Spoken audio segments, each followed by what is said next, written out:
What's up, guy? What is up, guy? Welcome back to what Josue has to say. If you're new here, I am Josue, and this is what I have to say.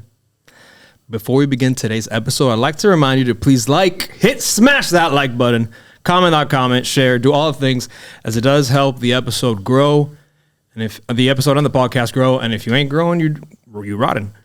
Today's episode, I am in a room filled with 3 writers. You letting us know straight out the gate.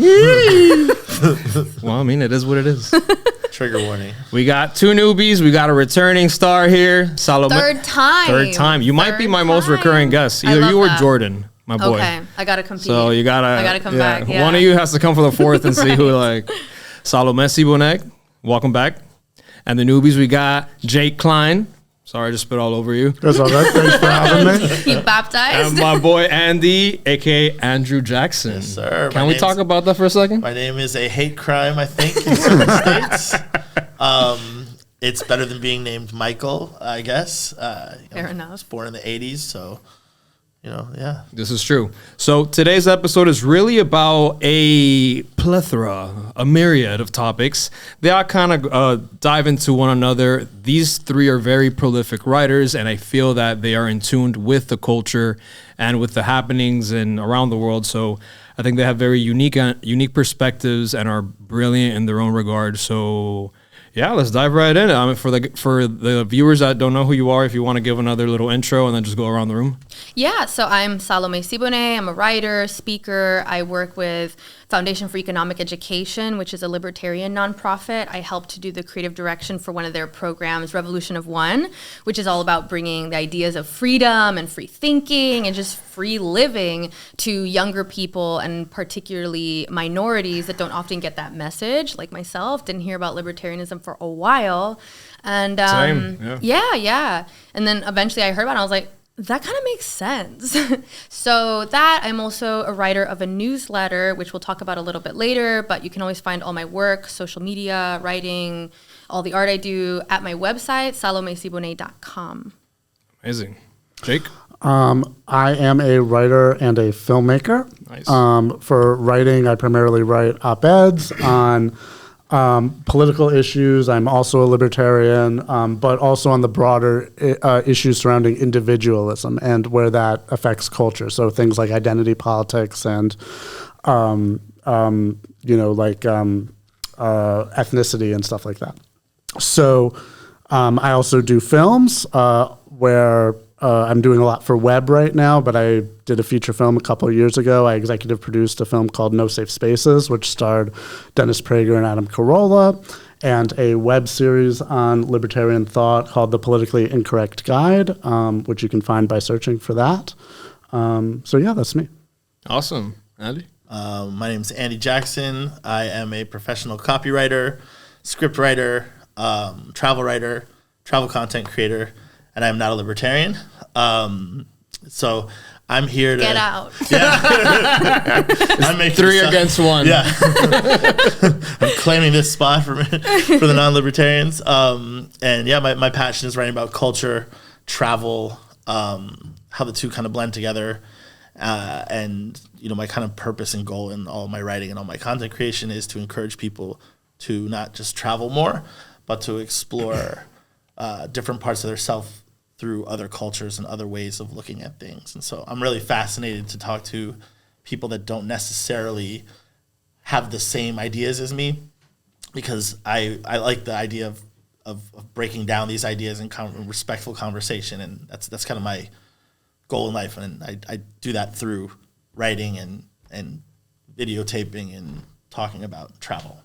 Well, how else would you grow and expand, right? Your mind, your beliefs, and your thoughts if you don't, challenge them with other people. You just stay stuck in the same fucking loop. Right? Mm-hmm. Well, it's easy to stay stuck in the loop. That's kind of a big hurdle, I think, that we have to deal with as not just in our society, but in most, at least Western societies. So actually, that's a perfect segue into the flock and the black sheep, I believe. So I did read your little Substack, I think it was. Yeah. And that's really the first topic that we want to talk about is, segueing from what he said, is the flock versus the black sheep. I myself personally and have always known that I am the black sheep of my family. Right. And it's funny because I've had this conversation with several friends where all of the people that I am close to are the black sheep of their family. I don't think I have people around me that are, I mean, maybe some, but they're definitely the outliers. The majority and the closest ones are black sheep like myself, and I feel like we all like identify with one another. And I don't know you that well, I met you today,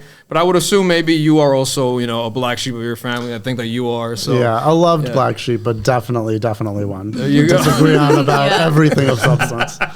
So there you go. Yeah, it's a really common experience around people that I get along with very well. I think there's something about the perspective of just being really a contrarian in some regards, willing to question things, willing to say, that doesn't make sense. And, you know, wanting to get into the nuance of that, that kind of puts you at odds with some people. I know that for me growing up, I was really difficult for my parents, whether it was religion. I pushed back on religion. They were Christians, and I was pretty quickly like an atheist in terms of just like questioning, just thinking, I don't know, that doesn't sound right. I want to go against this. I want to find a different way to look at it. It's not making sense to me. And then I've been that in terms of my entire life path, rather than do what most of my peers my age did, which is immediately go to college, immediately get a job, immediately get a house, immediately get their marriage, kids. I did a path that I don't even know how to describe. I mean, I went to college a little bit on and off. I traveled around forever. I started doing house sitting for like years, where I would just live in different places as a house sitter. And I've been doing that for like a while, up until just recently. And, you know, it's kind of the path that people normally will be like, you do what? Like, you don't have a house? Are you homeless? And it's like, yeah, kind of, but actually it's really great. And then, you know, not having a traditional career, also kind of making my own way as a writer, which was just deciding to start a newsletter one day and just write, not going to school for writing, not getting a job as a journalist or as a regular writer for a publication, just kind of doing it myself. And getting into the content creation game on social media, I did that fairly early, where I would share more in-depth stories in my captions rather than just post like, here's my lunch, and then move on. So I've always kind of done things a little bit different, and never in an intentional way. It's never like, I'm like, I'm gonna be different. It's more just like, I don't want to do it that way. Like, I feel called to do it in a different way. And a lot of the time that's gotten me questioned a lot by my parents, particularly. They thought for a while that this girl is not going to be okay. Like, you know, like, she's not going to make it. Like, what are you doing now? Like, where are you living? Where are you going next month again? You're going to live in Dominica for 3 months in a house that someone else is giving you to take care of? Like, what are you doing? Traditional Cuban parents are like, this. Yeah, she's not like, well. She's unwell. She's unwell. Do you feel like Está malita.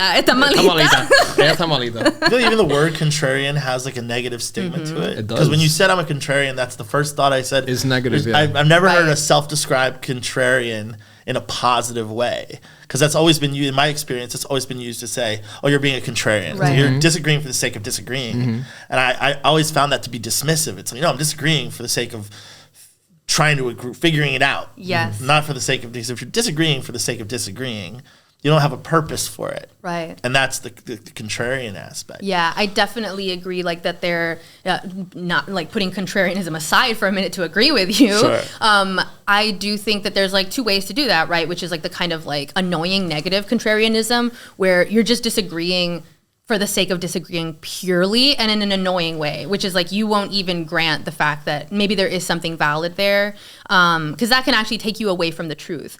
Like healthy contrarianism, which I do feel that I have like that element in me, especially now more. I've like trained that to always look for a second interpretation of things. That kind of contrarianism can be really healthy because it does exactly what this black sheep concept does, which I'll talk about more, which is kind of like provide a counterbalance to the dominant narrative, the dominant culture, whatever the dominant story is.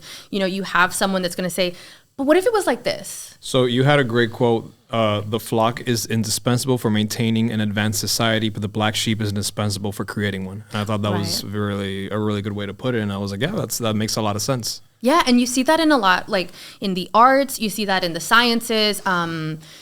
If you just saw Oppenheimer, that's a great example of someone that was like pushing a different view of physics. I think his whole now, not that I don't know anything about physics, but like in the movie, he's talking about quantum physics, right? Is that what it is? And there's like, I think it was in Germany, and a lot of physicists were like, no, that's not, what is this guy talking about quantum physics? That's not real. Whereas he was like, no, there's a different way to look at this. Like there's something else here. And he didn't really have like that much, admiration for that at the time because it was new. He was looking at physics in a different way. And so, but he had something there. And so that instinct to be like, I think there's a different way to look at this. What if we did it like this? What if we look at it like this? That's like that like healthy contrarian instinct that can make you a black sheep because you're by nature of being a black sheep, looking at things differently, looking for a different way to do things. It just comes natural to you. Yeah, it's not forced or anything. That's why I think it's very much like almost kind of an archetype, right? Where it's this way of being. And I think that's why like we all resonate with this idea because it's not like some kind of political ideology that it's like, oh, I just read about this and I agree with these policies. Like it's more just that is exactly how I have felt for a really long time. I think that most people have an instinct to conform to social groups. Mm-hmm. They just want to feel safe and like a part of the community and stuff like Accepted. That. Right. And for the most part, that's really healthy. It's certainly necessary because otherwise you would have complete societal dysfunction. Yeah. However, there is value, especially at the societal level, to having people that just don't feel that instinct to conform very much and are willing to just experiment with radical ideas. Contrarianism gone too far is just edginess. And I think that is what you're saying. Like when most people say the word contrarian, that is what they mean, just people who are being edgy for the sake of being edgy. Or for the sake of getting a reaction out of something. Yes. But the other end of that is like you should always be willing to play devil's advocate with yourself. Yes. Right? Like always challenge like what am I taking for granted and what the community around me thinks. And then to be able to challenge the community around you with, whoa, you haven't thought about this right because you've all been conforming to each other.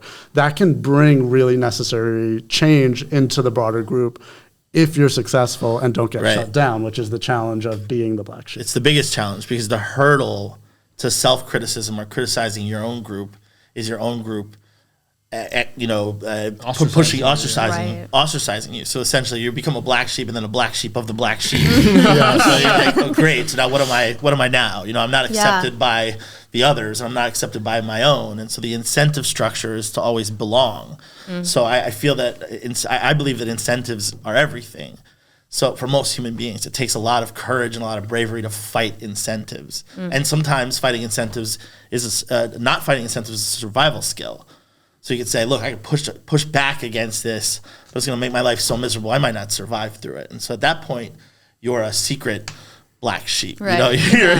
And I think that has everything to do with our obsession with identity, ideology, and tribalism, how we group that together. Yeah, I feel like people have become really intolerant of that black sheep figure, where it's just someone that's like, I'm going to do this my own way. Like, no, this doesn't make sense for me. Like, what if we did it like this? Or just like has a different way of being.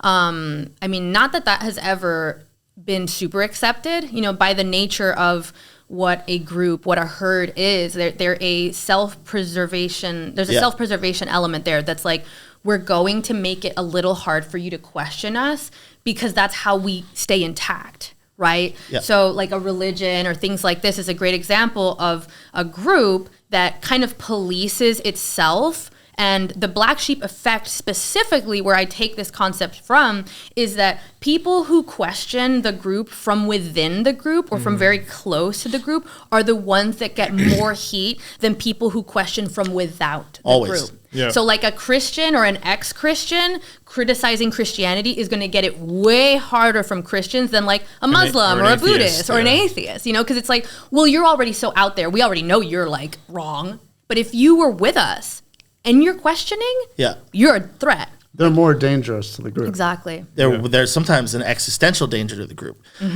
because if your group is kind of on a flimsy ideological foundation, and you're questioning from within, you could break down the whole structure of the group. So you become an existential threat, and therefore you don't belong to the group anymore. Yeah. And I think that you can apply that to a lot of things in our culture and our politics, across the board. You know, if you're a Democrat and you criticize Biden, I'm a registered Democrat. I voted for Biden. I'm going to vote for him again. And if I criticize him, I'd never get people saying, well, that's a good idea, you know, or I didn't think about it that way. They go, well, the other guy, it's like, like whataboutism kills creativity, it kills intelligent thought. And it's bad for the group. Sure, because you can't say like, hey, but you know, we could ask for more Yeah. in our own group. We could do better, because they interpret any type of criticism of that group as destructive and dangerous. Well, I think the opposite. I would add to that I've had this argument before. I actually think you should criticize your own group, because I'm going to vote for this guy, right? I'm not going to vote for the other guy. So I can sit in my bedroom thinking of all the criticism about the guy I'm not going to participate in making president. But I'd rather focus on the one that I want to make president. Go, if I'm going to vote for this guy, I got to make sure I'm doing the right thing. Because I'm not going to live with myself if I believe not. So self-criticism. Constructive, right? Yeah, it's more rewarding to the group. I see what you're saying. But the group doesn't reward you for It's so complicated, though, because I do see the other side of that, where political mobilization is so important, and you can't undermine your own candidate, right? If everybody, you know, on a political team is focused on, well, here's the problems. Tearing him down, yeah. Yeah, with whatever candidate, then they tear him down, and nobody's passionate about voting for this person. But that's where that balance comes in, right? That you spoke about. You have to be careful as to how black sheepish you get, effectish you get. You can't be all like an extreme, or you can't just be like super agreeing. You know what I mean? Like it has to be like this healthy, mindful kind of practice of it. It's an interaction. Yeah. And I think it's an interaction that's kind of in a weird spot right now in our culture, because I think at least within certain groups, they really, I mean, this has always been how it is, but it depends how susceptible we are to it. I think when people weaponize morality to be like, you are bad, and we're going to exile you from the group, and we're going to tarnish you as a bad person, and then you will have no one, that really shuts people up. Especially if it's like, we're going to come for your job, we're going to come for your family, we're going to, you know, attack your reputation within the community that you depend on to have a livelihood, to have a life. That's a real good way to get people to just keep their questions to themselves. And, you know, that's unfortunate, because there has to be some space for the contrarian to say, yeah, but what if we did it differently? What if this is not good enough? What if there's something we could do as a group together that could push us forward? When it becomes so rigid, where there's no room for any kind of like pushback and novelty and discovery that kind of black sheep figure brings, it actually ends up killing the group in the long run, because they become stale and so rigid, and rigid things break. There's a funny realization that I came about when reading your article, and I don't know if you guys already knew this, but it was new to me. So I'll read the excerpt. It was, the black sheep and the flock are like the left and right leg fighting for dominance, but both are integral parts of the same system. It's the black sheep that nudge the flock forward into a new territory and deviate enough to discover what will become new norms, like electric cars, women, education, and yes, a few failures too, like reality TV. So that made me think about current culture. At one point in time, the stereotypical left-wing, blue-haired pansexual was the black sheep. Right. And now they're the flock. Right. Yeah, look at how it's become like cyclical. Yes. Now, if you're not blue-haired and pansexual and whatever the fuck, you're the black sheep, apparently. When before it was like, if you weren't a Bible-thumping Christian or something like that. Look at free speech advocacy. I'm about to turn 42. When I grew up, free speech was a tenet of liberalism. Yes. It was the core tenet of liberalism. It's actually the thing that pushed me into American traditional liberalism, because it was, you know, Tipper Gore trying to take rap music off the shelves. And you're like, you know, no, it's the foundation of America is free speech. You don't have a right to not be offended, right? You don't. I have a right to say whatever the fuck I want to say, right? And then at some point, that shifted. And it was like, right, and it's like I can't kind of pinpoint. I'm sure you can, if you produce it, because I think Dennis Prager probably could. And if free speech is popular when you don't have it. Right. And you want it. And there's Yeah. people like us, who we understand the philosophy enough to be principled defenders of free speech. And then there's the masses of people that we're trying to influence to take our side, and they are biased to take our side when they feel that they're not able to be free, and they're biased against our side when they feel other people's speech is harmful to their position. So I think it's just like you said earlier, incentives matter. And if you're not one of those people that came to it through really principled means, and you may have gotten to those principled means, in fact, you probably did because of the original incentive of it supporting you. But then you did the learning, you really thought it through, you came to a consistent thought pattern. And then when the setting around you changes, it's ingrained in you and you stand still.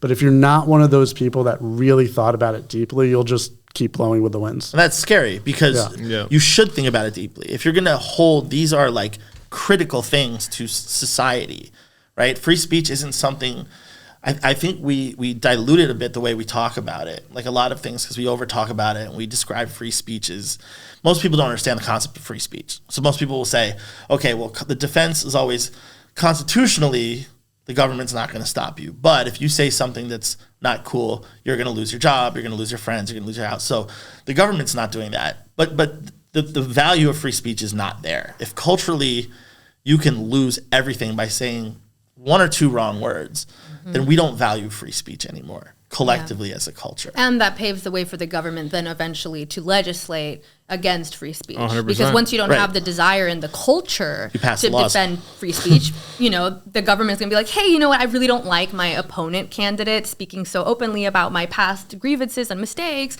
Let's pass some laws to fix that. And there's no cultural desire for free speech. So then people would just be like, yeah. And that's the end. And that paves the way perfectly for our next topic, American privilege. You see how great it's like? It's almost like you've done this before. It's almost like I've done this before. That's super interesting. I think that Americans, at least, we're in a stage of American democracy where, like you said, free speech is kind of tossed around, but no one really grasps how unique it is to the United States and how privileged people have been. I usually fight with people on my Instagram or on my TikTok or whatever the other accounts that they stay on the whole oppression train and we're so oppressed. Like, motherfucker, you're not fucking oppressed. Like, you don't know what oppression truly is. You know what I'm trying to say? There's no oppression. If anyone is oppressed in the United States, then we're all equally and collectively oppressed by the 1%, by the corporations, by the government. There are no groups that are oppressed. We're not all equal. Absolutely not. There's biases. There's still racism. There's homophobia. There's all those things. In a truly free country, you have these things because it's freedom. Unless you're enacting harm on someone, you can say whatever the fuck you want. You can be whatever in a truly free country. Once you start cracking down on that, then it's no longer a free country. It's the good, the bad, and the ugly. So I don't really believe there are oppressed groups in the United States. If anyone's oppressed, we're all fucking oppressed together by the top tier. I kind of agree. I think how we define oppression is on a scale. So I disagree that I think there are oppressed people in the United States, but I think the level of oppression is different than how we categorize oppression outside of the United States or how we categorize past oppression in the United States. That's fair. So if we're going to say, and this is a reflection of not accepting that things have gotten better, right? So things for Black people in 2023 are better than they were in 1983, in 1963, in 1950. You keep going.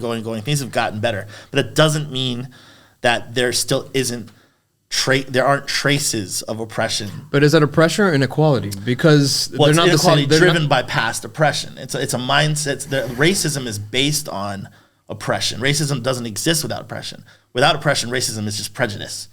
So if So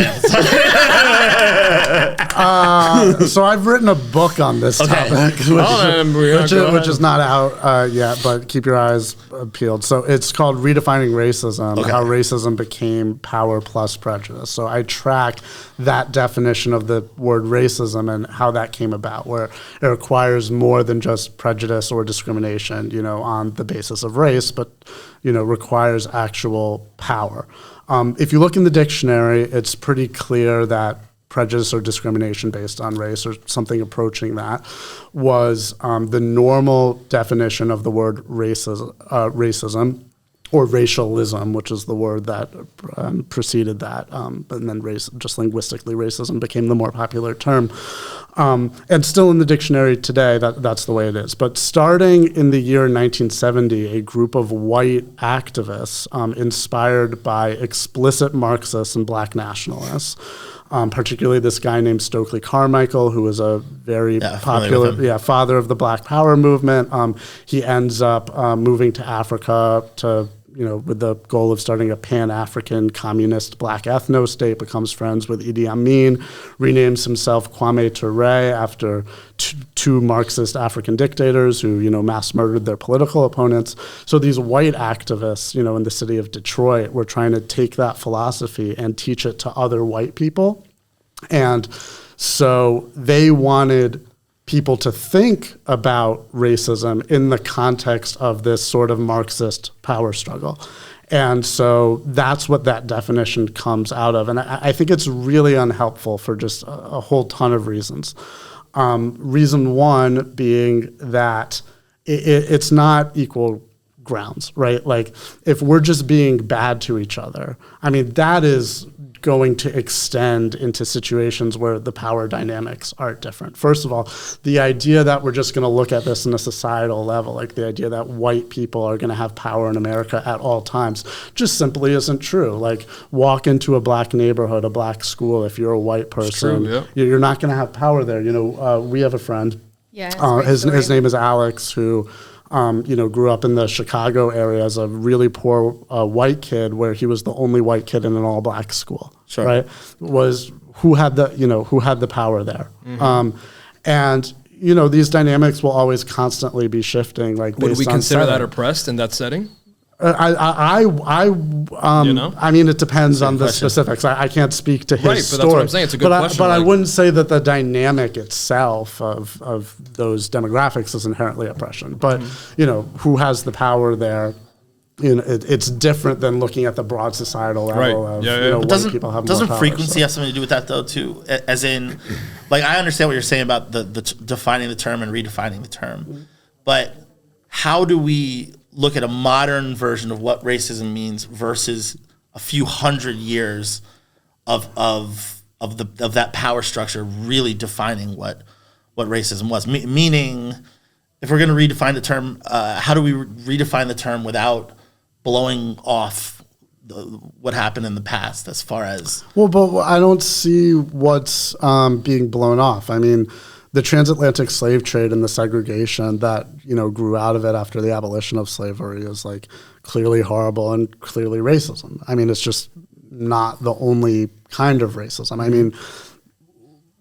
Slavery is bad because slavery is bad, not just because it's racist. Sure, you could be enslaving white people, as happened in other places in the world, right. And that would be awful too. That'd be also racist. Not necessarily, not if it wasn't done on racial grounds. There's white on white slavery where it's tribal based, or it's not even that. It's just whatever, this is a prisoner who we've now chosen to enslave or whatever. But the transatlantic slave trade was made worse by racism and chattel slavery.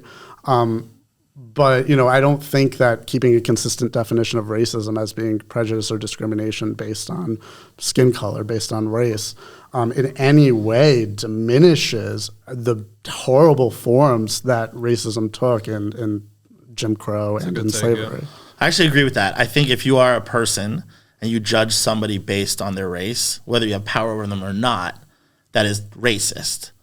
Where I disagree with is that I think that a lot of the foundations of American racism were built in that power structure.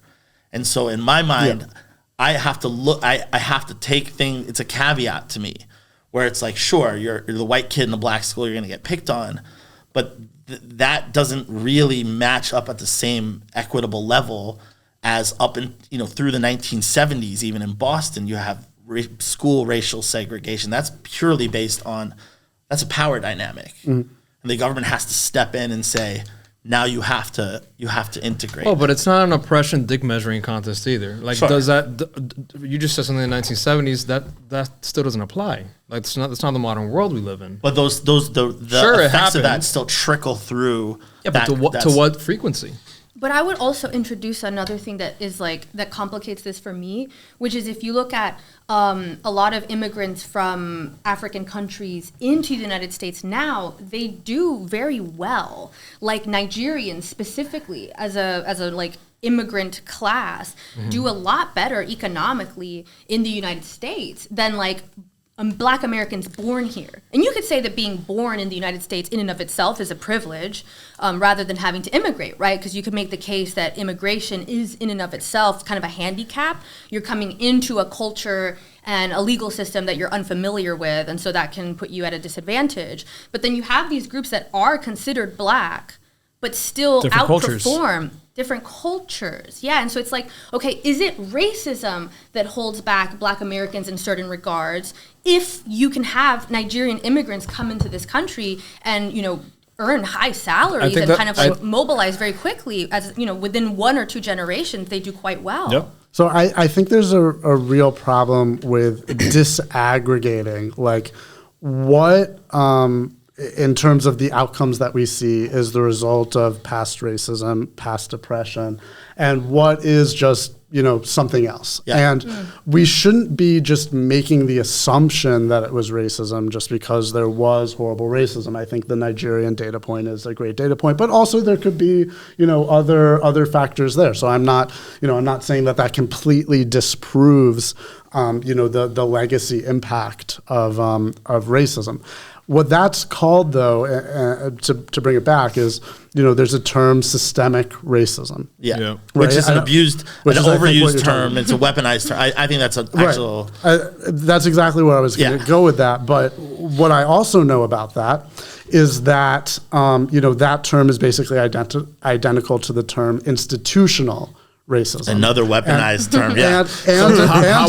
How would you separate the two? Those systemic and institutional, I wouldn't. They're identical. Right. They mean the same thing. Yeah, and the term institutional racism was invented by Stokely Carmichael. Yeah. And so if you view it in that context of a Marxist oppressed and oppressor dynamic, then what does it mean for an institution to be racist? It doesn't mean slavery or Jim Crow within that framework, or it doesn't mean exclusively that, where there is a racist person in the system making decisions based on racial guidelines. Right. Instead, it means, we don't have the Marxist, from each according to their ability to each according to their needs. That sort of perfect equality of outcome, and anything else, any institutions that don't provide those equal outcomes can be called institutionally racist, which is inherently lazy. Systemic racism, right? And so it's lazy, but that's what those terms meant from the beginning, and so it's really just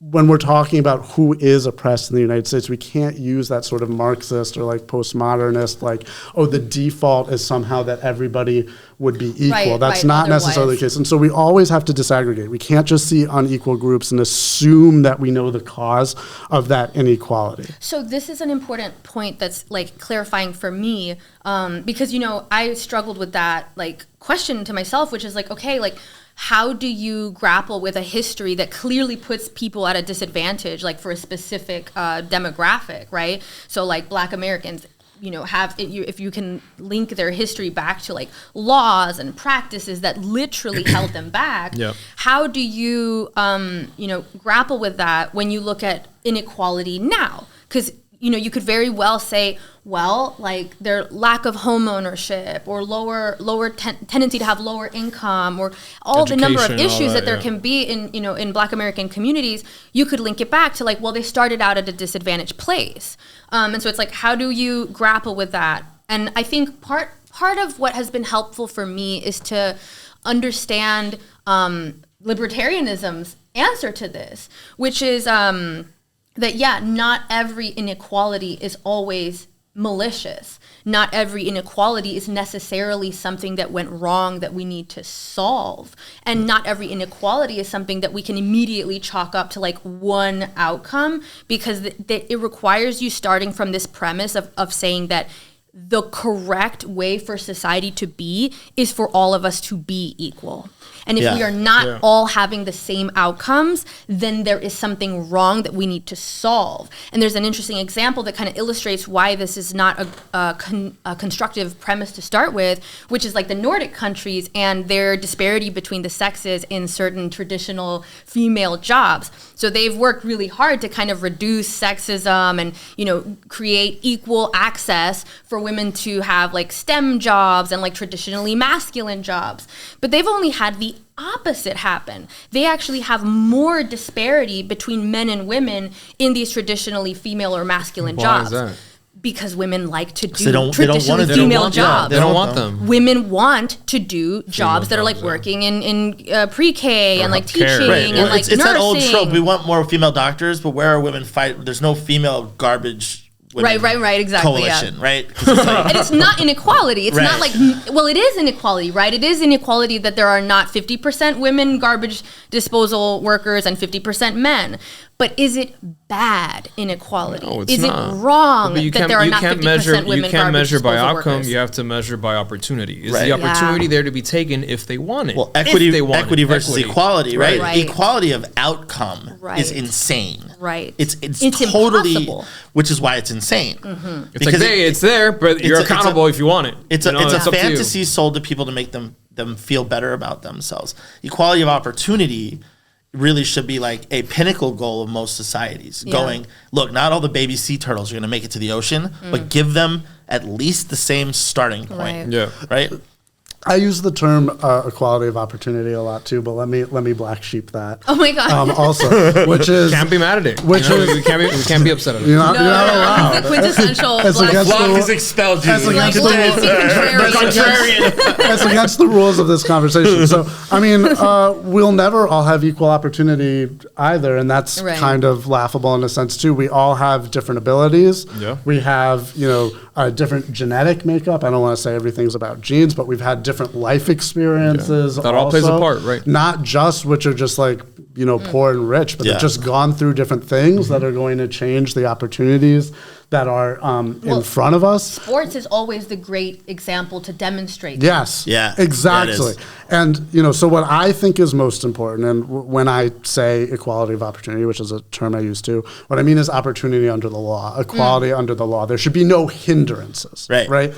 And that's sort of the libertarian worldview, as opposed to the left liberal worldview. The worldview of like John Rawls is that, we need to give people things so that they have equal opportunity. We need to correct for like this natural state of things where just people have different abilities and will rise and succeed in different ways. Completely agree. Not to loop too far back, but to go back to specifically American privilege, is something I talked to Josue about, before we arrived, is that I've lived in 4 countries, and as an American, I started when I was younger. I spent a total of 11 years abroad, and one thing I learned is that as an American, you go abroad with this thing like, I'm gonna, things are better here, right? Like yeah, the food for tastes sure, better in for Italy, sure. the women are cuter in Buenos Aires, Yeah. the beaches are bigger in Panama. It's like you go into it like that, and then you realize you actually start respecting a lot of the things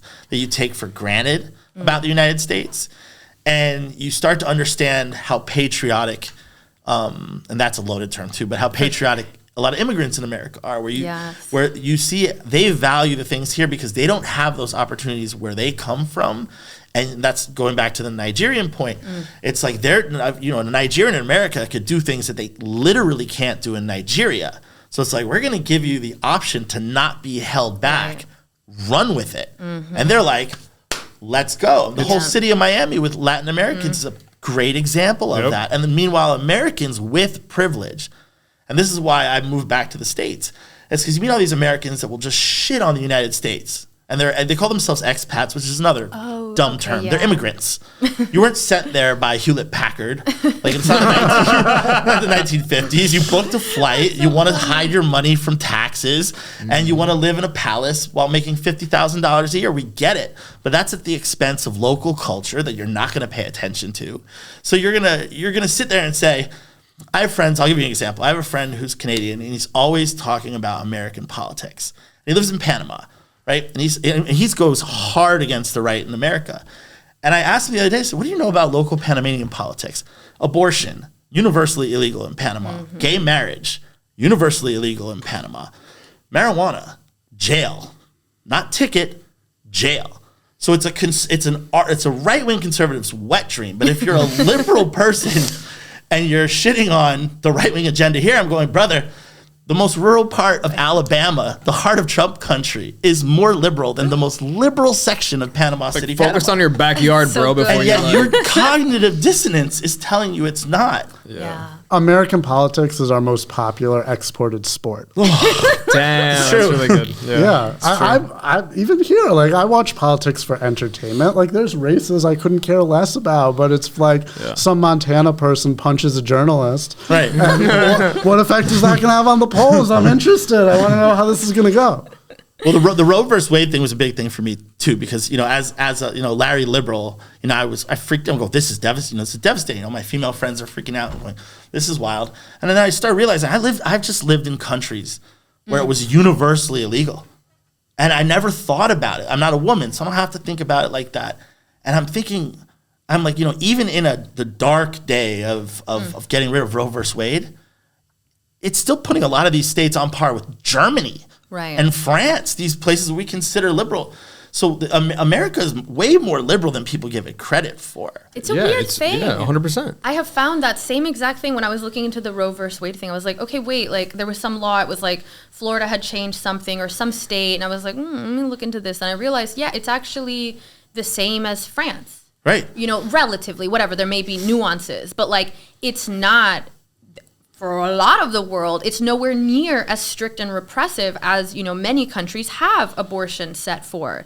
And so there's this strange story. There's this narrative that you see people really indulge in. And I definitely was one of those people when I was younger, because it was almost like cool to shit on the U.S. Yeah. Almost. It's very cool. Was. There's again, social it still capital is. in it. Yes. It's more than ever now. Well, but it's like Right. it's like that pretty girl syndrome in high school. Yes. All the ugly ones shit on the popular girl because she's like, and that's Right. what the United States is. It's Right. kind of like the same kind of syndrome. Like, You're so let's right. just go and like bandwagon on this shit because you know what I mean. Like, Right. get the fuck over it. And I hate when I hear like Europeans doing it or whatever, or the British, because it's just like, okay, like you can get like stop being jealous. Like you could just stop talking about us or whatever. Like it's a bit much. Just 'cause you can't sit Why with are you us. so obsessed with Yeah. us? Like it's very much that energy. My favorite is when Europeans talk about like hegemony in the United States. And I'm going, really, guy in Paris? What do you Because know- a what do you lot know of about countries that? in Africa that speak French. Right.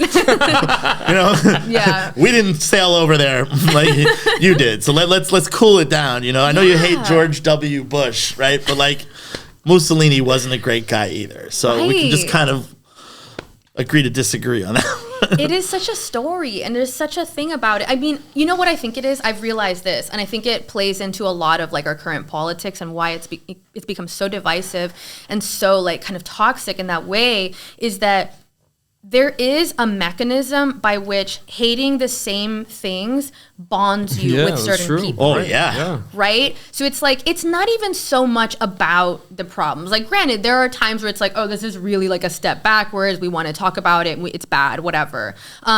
But it's almost like a sport to just shit on the United States and be like anti-patriotic. And in that, I think there is it's a fucking bonding thing that people are doing to kind of be like, where are my people at? Like, do you hate it? I hate it. And it's that's like, we're in part the of same American party. privilege. Yes, Shit on Cuba yes. as a Cuban in the island. See what Right, happens good luck. to you. Yeah, it's not Good gonna luck. be fun. You're going to jail. And you're disappearing into You'll the night. find your party. You'll They're find- all in the same 100%. place, like behind bars. But to part push, of push American back on that a privilege. little, it works in the reverse too. So being anti-American is kind of addictive for a certain group of people, but also being overly patriotic is another one. Right. Yeah. Where I think there's a danger in just saying, I love my country and whatever my country No matter does, what, I'm yeah. following it, and the flag first, Extremes everything else breed secular. extremes. Right. Neither are healthy. Yeah. You have to look at, I hate overusing the word nuance, but I'm obsessed with it because everything involves nuance. Yeah. It's so lacking today. Right. You Yeah. can't say that everything in America is bad. Everything is. You have to focus on the things that appreciate the things that are good, and not just for you, but for society, and criticize the things that you believe hurt society and yourself. And I think we have a bad habit of always looking through the lens of our own self-preservation and say, well, life is great for me, so I love it. But then when life is bad for me, I hate it. And then we're not looking at like the greater good of our, starting with our communities, going out to states, going out to nations, and then going out to the world, because we have a lot of power. And how we use that power, it comes a lot of responsibility with that. And we've abused that for a couple centuries Very now. long time, yeah.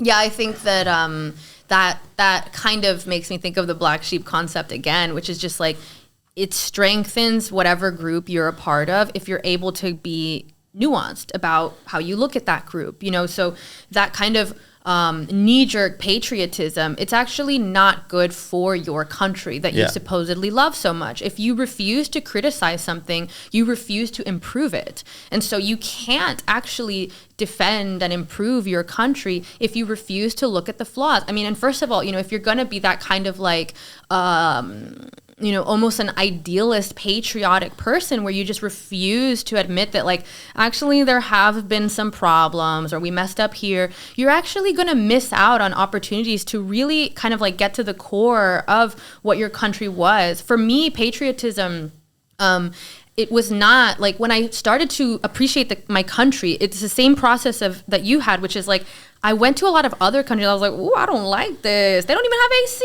over here." I was shook. I was like in Prague, and it was like not common to have an AC in some places, and I wasn't even in like not nice places. You go to London, you go to Germany, they get these tiny little places, and like we're here with these big houses because the country is just very big, So we have things that I'm like, oh, I actually quite like some of the things that I thought like, oh, too bad I'm not living in like a cool 1800s castle type building. Guess what? It's not that cool. I was like, oh, wait a minute, I have central AC.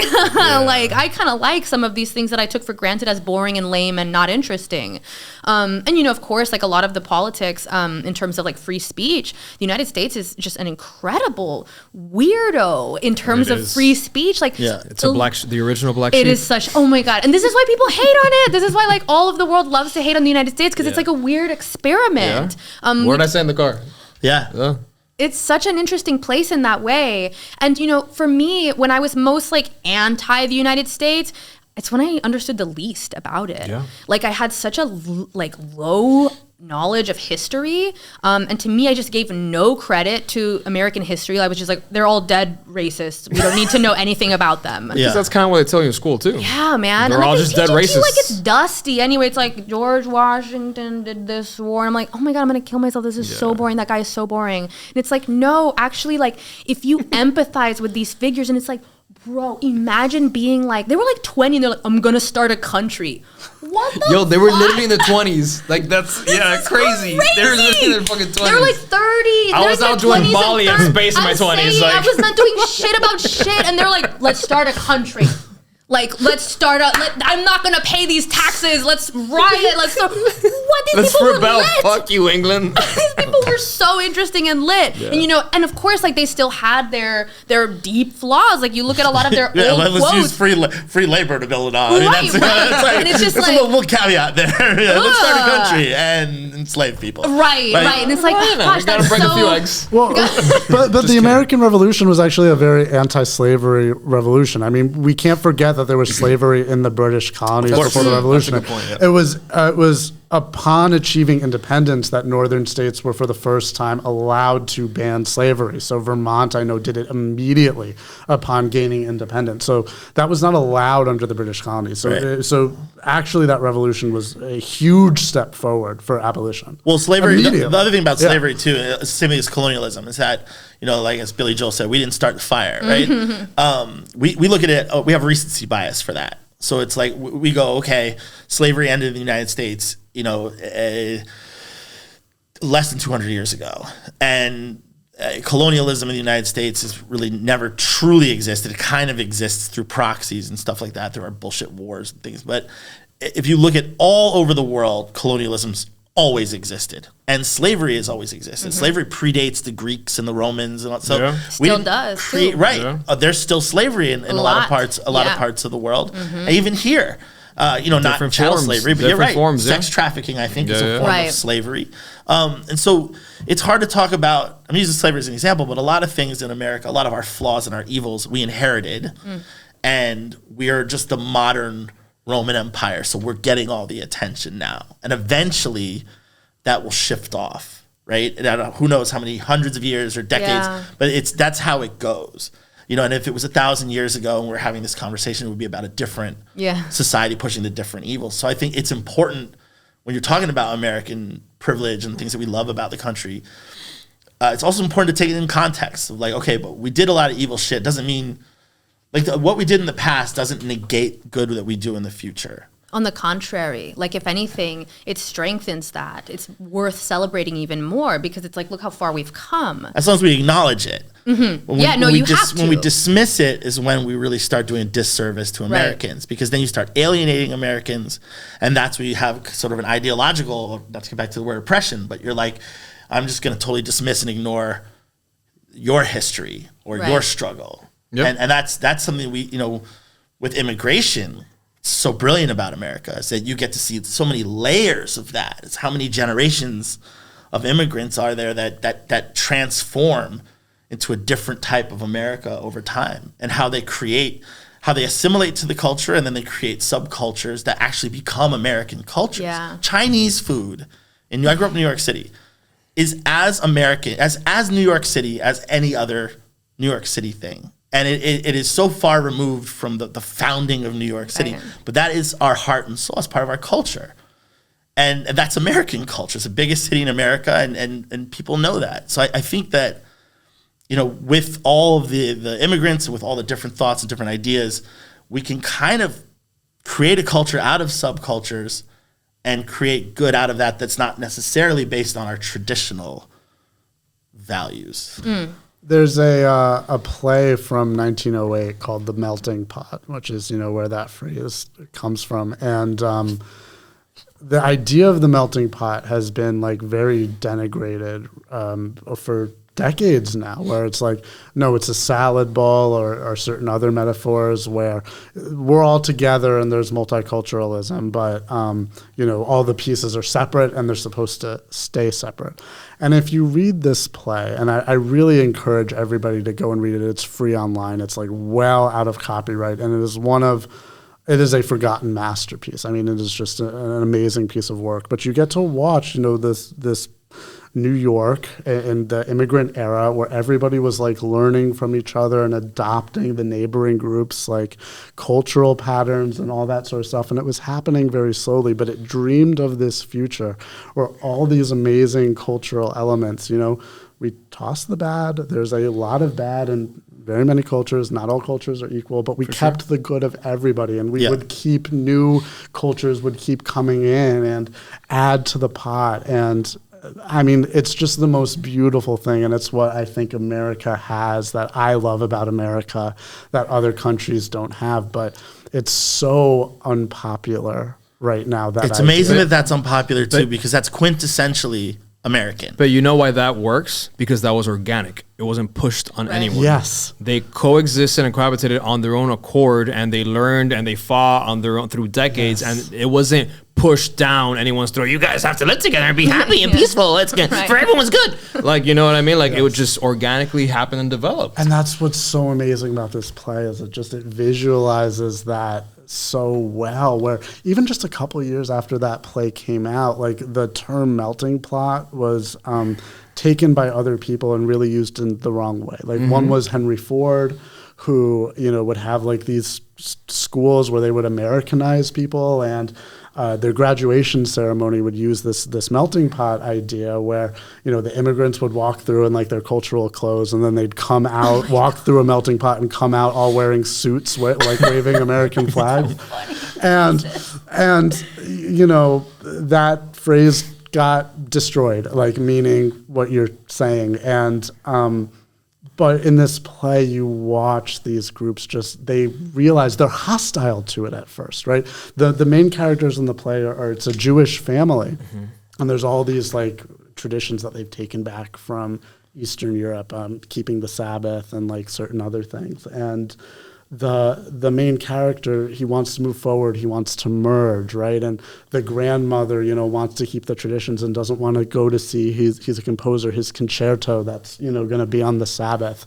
But by the end of the play, she realizes, oh, this is so important that I'm going to figure out how to make this work. Like, I will walk that far on the Sabbath if I have to hear him play music, which he's not supposed to play.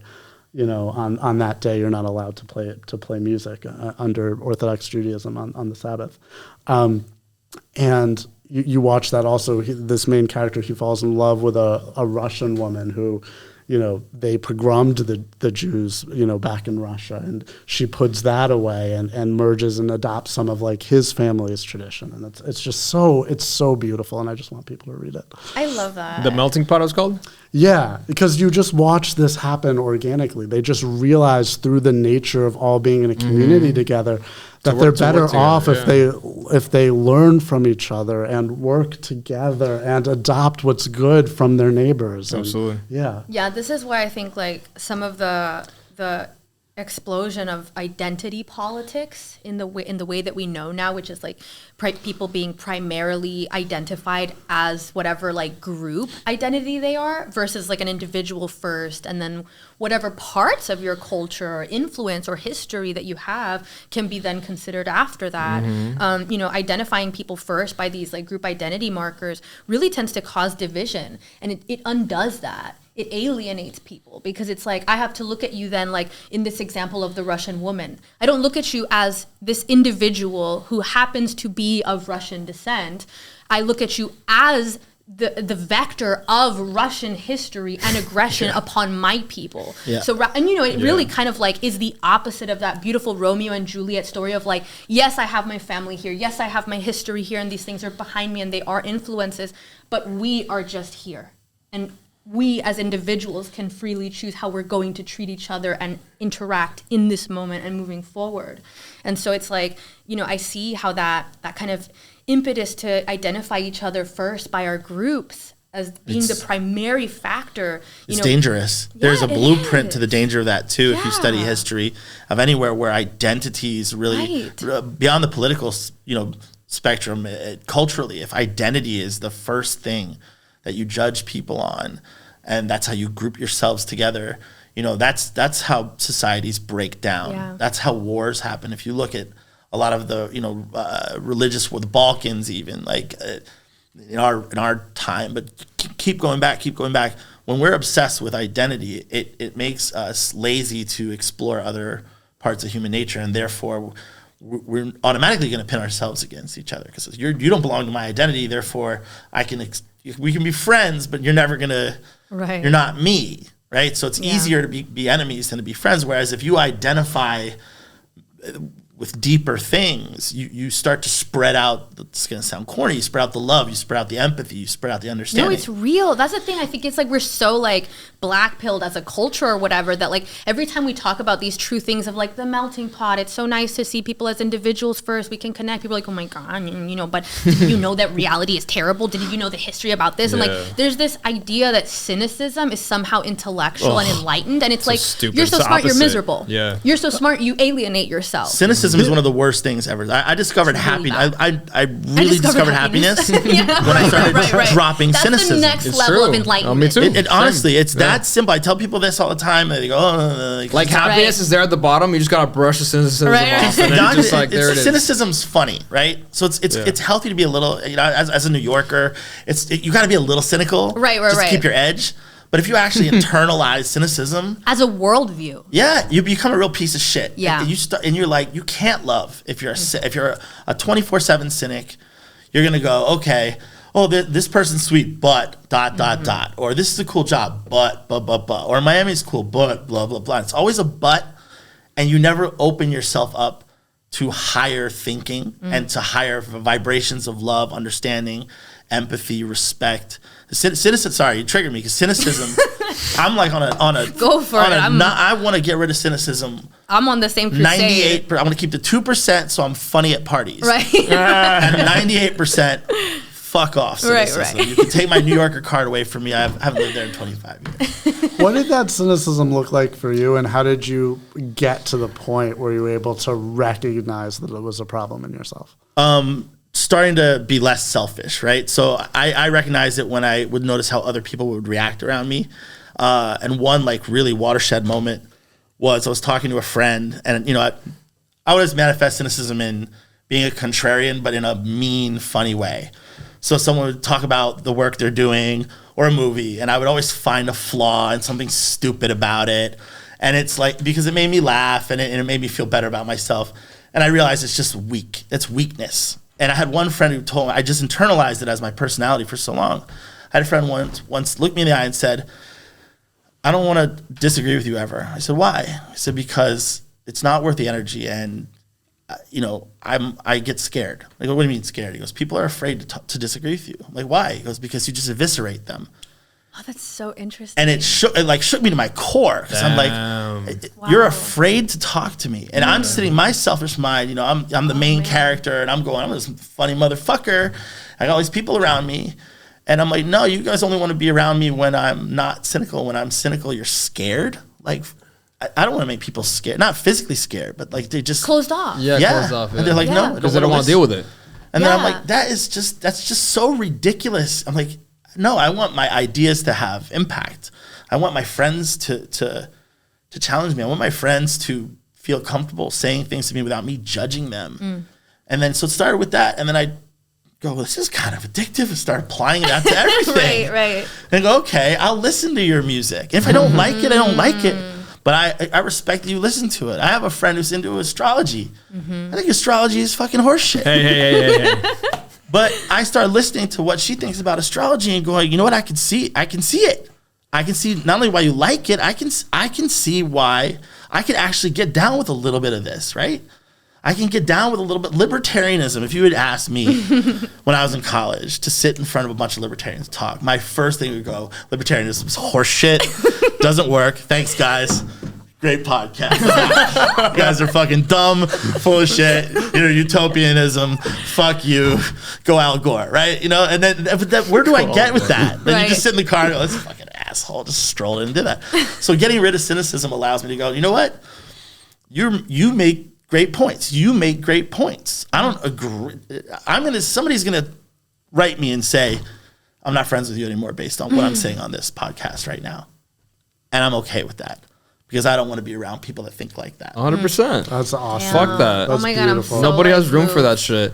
So it's funny because we're talking about unity and lack of cynicism and love and melting pots, but you actually wrote a piece about American divorce, national divorce. Yes. So I really wanted to get into that as the last topic before we wrap up. And I know there's conflicting ideas around the table about national divorce. Most people think that would never work, but you were a black sheep about it, and you wrote some... Well, I think the biggest thing there is that seemed like a logical pivot to you in that moment, where people make the assumption that national divorce has something to do with that we don't like each other or something like that. Of course, that may be the case of real divorce. Let's get it on the table. National divorce is a euphemism for secession. Okay? So, this America becoming multiple countries and whatever pattern that they may take. And I see so much of the hostilities that we're having towards each other in this country as driven by the fact that we're in one polity together. And in one what together, sorry? Polity, a political body. Gotcha. So the idea that if somebody else achieves 51% in our so-called democracy, then they can have control over my life and change everything that I do. And that makes people react with real hostility and defensiveness. And I don't think that's good. So what I would like to see and what I think the proposal for national divorce is really about is it's one for how can we all get along together better. Separately. Yeah. Like divorced parents. Yeah. Oh, and sorry. There is one difference in national divorce and secession, which is what national divorce implies is that this is a peaceful separation. It's not a it's a mutual war. breakup. Right. Civil Yes. war. Yeah. Right. So it's peaceful secession specifically. And so I think doing that and just letting people go their own ways politically while recognizing, like, we'll travel into each other's countries, we will share culture with each other, we will trade with each other, we will all be on this continent together, but we won't control each other. I think that's about getting along. That's a solution to the fact that we're not getting along right now, rather than making it worse and being some devastating, final scenario where it's just, oh God, we just fell apart because we couldn't get along. How horrible, we're going to be at war forever. It's not that, but I think that's how people are primed to see it. Well, what are some of the implications of it? And I'm asked this generally because I have no idea. Like, I don't know how that could go south. Or maybe I don't know. Like, I have a million ways that could go south, but it could go south. I think most historical examples show it not going south. like which ones? The Soviet Union, Czechoslovakia, Sweden and Norway, Iceland true. and Denmark, most colonial bodies that split from their colonial ruler. Those. Obviously, there's situations like the Balkans, which are horrible and where it's a war, right? But those wars start in situations where one of the bodies isn't going to let the other body go, right? So the whole idea of advocating for national divorce is getting people to understand that this is a good idea, that we want to let each other go so that we don't get into one of those horrible, warfare, scenarios. So for me, when he first floated this idea to me, I was just like, that's not real. Like, that's one of those things that, like, libertarians that read a lot of books and, like, are really into, like, libertarian philosophy, like, they have these ideas that it's like, that sounds great, but that's not real. Like, that sounds like it would immediately it'll never happen, it'll never work, yeah. Right, it would immediately imply all these terrible things. But he actually really convinced me about it in a very organic, real way that I was like, okay, yeah, every time I pose a counter argument to you, like, you have a really good answer that actually makes sense, and I don't have any more questions. But one thing that was helpful for me to understand it was like, wait, this is actually not necessarily like anti-United States, because to me, I feel like the final goal in everything that we do is this kind of like voluntary unity. So I want in my relationships with people, in like all my interactions, where it's like we end up on the same page, we end up connecting, and it's voluntary. So when I think of national divorce, initially it was like, well, that's a failure. That's division. That's turning away. And that seems like antithetical to the United States. The United States. Like, isn't that what we're trying to do, is to unite? And if we don't unite, isn't that a failure? Doesn't that mean like we're doing the opposite of what is the project of the United States? But what ultimately kind of changed my mind on that was realizing, wait, that's actually like would return us in some ways to what the original United States was, which is not having a massive federal government that influences all the states, where it's like, weed is still federally illegal, and it's like such a problem if you want to have it legal in this state versus illegal here. And if you could reduce that kind of overarching power and return power to kind of like the states, right? Which is in some ways a proxy for understanding the idea of what national divorce does, which is to shrink, like to let people kind of like power back to the states, which is a very understandable concept. The United States in its original form was more like the European Union. It was a confederation of various states that had more independence. It was, in fact, much less power in the central government than the European Union. I think the European Union has way too much power. That was the Articles of Confederation government. That was how it was seen. It was, a confederation of separate states. But then in 1787, there was the Constitution, and much, much more power was brought into that central body. And what we've seen over the course of the 250 years since, is just by the nature of there being one political body, just more and more and more power being drawn to that, and less and less and less to the individual cities, counties, states. And, I don't think that's had very good effects on our ability to live together peacefully with the fact that we all do have cultural and ideological differences. But I feel like if we, the pragmatism and the kind of logistics of this, to me, is where I ideologically I get what you're saying, but the logistics seem, without a better term, insane. Because how do you split resources, right? So if ideologically speaking, people in one state or one section of the country are like, we want to secede, what happens to the resources in that state? Let's say that section. Which resources? I mean, most resources are private. Those are already privately owned. What I'm saying is to get food, let's say right now in the United States, to ship food from the Midwest to the East, there's no, you could drive a truck from one way to the other. So let's say you have part of the United States that's really just ideologically at war with another, and they say we're going to close the border down. How do people get food? Okay, well, the problem there is the closing the border down. I mean, we get food, and much of our food supply comes from Canada and Mexico. So this is already the case that so much food is shipped internationally. But again, I mean, Europe, even before the European Union, is also another example of food is constantly crossing borders. All over the world, food crosses borders. Until it doesn't, though. Until ideologically there's a rift.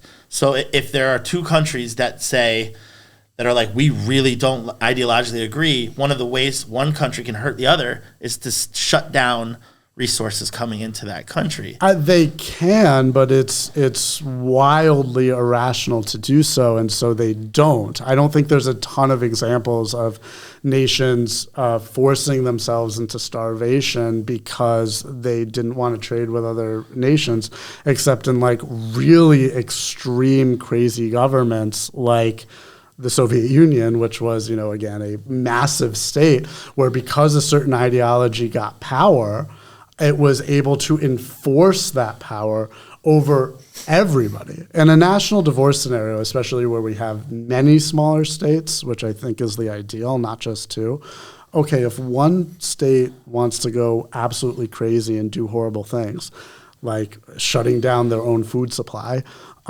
at least that decision doesn't fall on everybody else. At least you can't have something like the Holodomor in Ukraine. Instead, they have a terrible thing. Eventually, they have to relent and change because their terrible policies led to failure. And then the food routes around them, to everybody else. So do you envision I think that's so much worse, the problem you just laid out, under a centralized government than it is under many small states. So under centralized government, correct me if I'm wrong, the poorer states benefit off of the taxes of the wealthier states currently. Yeah. So let's say Alabama secedes. Where does that money get replaced? Where private? How do the people of Alabama fund their own public education, the roads, things like that, if they're not getting the taxes from the wealthier states funneled through the federal government? Public education is, I'm not a policy expert on this, but that's usually funded through property taxes. So maybe they're getting massive grants from the Department of Education that I'm not well read on, but usually that's not a major issue. Having said that, as a broader point, I don't think it's a good thing for certain regions to be stealing money from other regions. That's not, to me, a plus. I want to see Alabama live within its means and not take resources from other people if it's the case that Alabama is having it that way because of failing policies or something like that. I don't want to see those failing policies subsidized. But if those policies fail, those people will be driven out of there, and now they're going to go to another place. So the Soviet Union is a great example. Great, though. That's a win. Right. Is that if there's bad policies, if there's many small states, it's much harder to do things like close borders. You don't see that often in very small states. They have to, they're forced. This is the case. This is why some people believe that Europe, which for a long time was a backwater compared to, East Asia and the Middle East. Yeah. It advanced so fast and the West became great. One of the things that it's believed helped that was they had much more political decentralization, where China was like this massive political body which didn't have internal political competition. And in Europe, there were all these little bodies that, well, they go to war sometimes, that's not good, but they had to trade with each other. People could leave and go to the other ones if there were problems, and they had to compete with each other for stability and to produce more. And so, they became great. And I think that would work very well. That would work very well here too. So you're willing to sacrifice the weaker states. Sacrifices in let them fail on their own, or let them succeed on their own, and then like whatever happens after that happens, right? So like, I think that rather it provides places that aren't doing as well with the incentives to do better. And you would see more innovation and change, and it would lead to improvements everywhere. And then we all benefit from the trades that happen without anyone's rights being violated by, oh, we're going to subsidize our failing policies that we have for whatever ideological reasons, even though, they're not compatible with, human flourishing, by just taking from other regions. I mean, in a real way, that's how the Soviet Union held on for so long, with economic policies that were just frankly like completely incompatible with reality. Was, they could just keep robbing from people until there was nothing left, and it eventually collapsed. Which is true. However, I've been to the former Soviet Union, and parts that are no longer parts of the Soviet Union, and most people in these places believe that life was better for them under the Soviet Union. In other words, that's true. I've seen polling on that. That's true in Russia, where Russia was the center and political power of the Soviet Union. My understanding is that statistic does not hold in any other former Soviet nation. It held where I was, but that's anecdotal. So I've been in Eastern Ukraine, North Central Ukraine, Western Ukraine, and the Eastern Ukrainian culture. I mean, this is a whole nother, but largely they identify, they're culturally Russian, but they identify more with, they don't get enough, they weren't getting enough from the Ukraine. And during my time there, talking to other immigrants from other former Soviet countries, Kyrgyzstan, what's the other one? Uzbekistan, like places that are not necessarily, Kazakhstan's got oil, right? And some of these other countries don't have that. And so if when the Soviet Union broke up, they're in mountainous areas, they're double landlocked. So they're landlocked and they're bordered by other landlocked countries. And that centralized government going away leaves them with no resources. And so those people have two options. They either suffer in dire poverty, or they emigrate out. And so they start to leave. And then they go back into Russia. They go into the United States. They go into Western Europe. And so it essentially it's not conducive to innovation, but it actually just drives the opposite way, where it goes, we're going to abandon this place because there's nothing left for us. Well, I'd want to understand better why they didn't have resources, and to what extent is it a policy decision that's been taking away resources, or is there just not the central economic planning policies that are taking from other places, to provide to them? I do think Ukraine and Russia are a very important example of national divorce right now, and what you would do right and what you would do wrong, as we might attempt to do that in the United States. I think Ukraine's decision to give up its nuclear weapons in the 90s was a terrible decision. I think otherwise, clearly, they're so willing to fight for their independence that despite how costly it's been, that Ukraine as a full body is extremely happy with their decision to national divorce from Russia.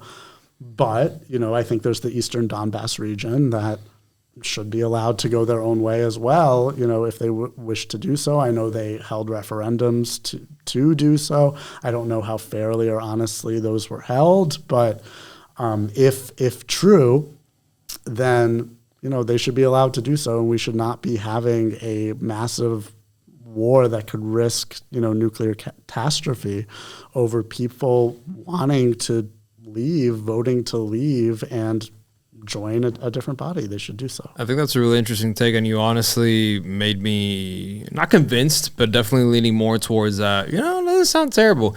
It'd be interesting to see how that secession, let's say, breaks away into 4 pieces, right? The U.S., how that influence then would be worldwide. How would the world change as a byproduct of that happening? But that's a whole other podcast. Thank you all 4 of you for joining. This has been an amazing conversation. I wish I was a writer too, because then I could name this the writer's block. Thank you again, guys. A very interesting conversation as expected.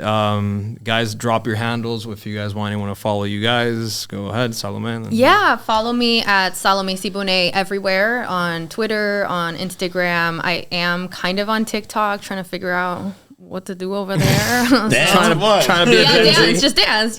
Dance about national divorce. I'll make like a TikTok dance about it. Why we should states. divorce. Iowa, Ohio. Yeah, so stay tuned for that. And yeah, that's it for me. All right, Jake. I'm at Joseph Jake Klein on Twitter, and that's also my website, so josephjakeklein.com. Okay, no Substacks you guys want to plug or anything? My Substack, I'm changing the name because I'm going to launch Black Sheep, the publication, and I'm going to write specifically about that, because right now my Substack is named something different. But people should go to my website to sign up for the newsletter there, which is just my name. And that has everything. I've got like a really cool reading list also of the books that I'm very influenced by. So that's a cool thing people can check out too. And my old visual art is still there. So that's a cool thing to peruse. Hooray for art. Yeah. So, find everything there. And I don't have, a personal Substack, but I do have an account on Substack because I'm a writer there. So again, same name, Joseph Jake Klein, and I will be co-editing Black Sheep. So if you follow me, you will see that content. Get lots more radical ideas. Yeah, you can follow me on Instagram at Andy Jackson Writes, and my Substack is andyjackson.substack.com. Beautiful.